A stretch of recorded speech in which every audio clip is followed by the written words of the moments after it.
இந்த முகாமுக்கு எப்படி வரவேற்புலாம் எப்படி இருக்கு மக்கள்கிட்ட, என்ன ரெஸ்பான்ஸ் சொல்ல முடியுமா? அதிக அளவுல வரவேற்பு வந்திருக்கு ஐயா. உதாரணத்துக்கு ஒரு முகாமுக்கு சராசரியா 918 மனுக்கள் வந்திருக்கு. இது வரைக்கும் நடந்த முகாம்ல எல்லாம் ஆர்வமா வந்து மனுக்களை கொடுக்குறாங்க ஐயா. வர்றவங்களுக்கு எல்லாம் கம்ஃபர்டபுளா வாட்டர் வசதி, டாய்லெட் வசதி பண்ணி கொடுக்குறீங்களா?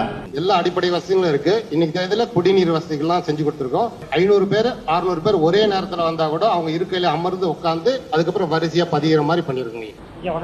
என்ன கோரிக்கை உங்களுக்கு? ஈபி டேம் டிரான்ஸ்ஃபர்ன்றதுக்காக வந்துருக்கீங்க. இப்போ காலையில் 9:30 நான் மனு கொடுத்துருக்கு, உடனே அப்படியே ஒட்டி கொடுத்துருவாங்க. சந்தோஷம் தானே? சந்தோஷம் ஐயா. சரி சரி ஐயா வணக்கம் ஐயா.